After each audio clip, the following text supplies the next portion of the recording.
फुल्यो निम पत्ता कुन देशको कुन ठाउँमा भाछ बेपत्ता। नमस्ते साथीहरू, आज म तपाईहरुलाई निम पत्ताको बारेमा देखाउँदैछु, यानि कि निमको बोटा। हेर्नुस् त, म आज छुट्टै टपिकमा हजुरहरूलाई बहुउपयोगी निम पत्ता, हेर्नुस्, यो ठुलो रुख पनि छ, सानो बोटा पनि छ। खास गरेर यो बहुउपयोगी निम पत्ताको बारेमा म भन्न गइरहेको छु। यो खास गरेर निम पत्ता छालामा विभिन्न खालका एलर्जीहरूदेखि लिएर अरू भयो भने पनि यसलाई चाहिँ प्रयोग गर्न सकिन्छ। त्यस्तै गरेर यो चाहिँ किरा भगाउन, अन्नहरूमा यदि किरा लागेको छ भने त्यो चाहिँ भगाउन पनि यसले चाहिँ काम गर्छ। त्यस्तै विभिन्न जीवाणु र फङ्गसहरूको विरुद्धमा पनि यो राम्रो हुन्छ भन्ने छ।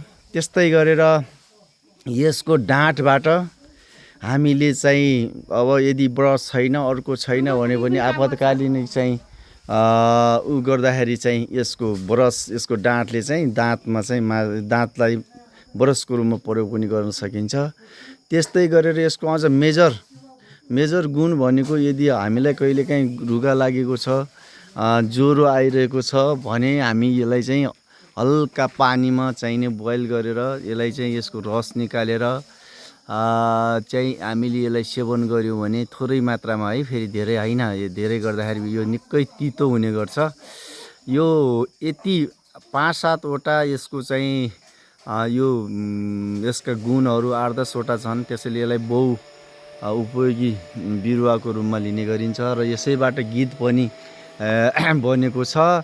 यो चाहिँ मैले यसलाई सकिन्छ भने आफ्नो घर नजिक एउटा राख्दा पनि काम लाग्छ। यो सबभन्दा विशेष गरेर साना केटाकेटीहरूलाईदेखि लिएर ठुलोलाई पनि यसको पानी बोइल गर्ने र यसले पानी नखाए पनि यसमा नुहाउने अनि हात खुट्टा डुबाउने, त्यो चाहिँ बोइल पानीमा यसको रसमा भनौँ न, त्यो गर्दाखेरि ज्वरोहरू कन्ट्रोल हुने सम्भावनाहरू रहँदो रहेछ। मैले व्यवहारिक रूपमा प्रयोग पनि गरेको छु मलाई पर्दाखेरि।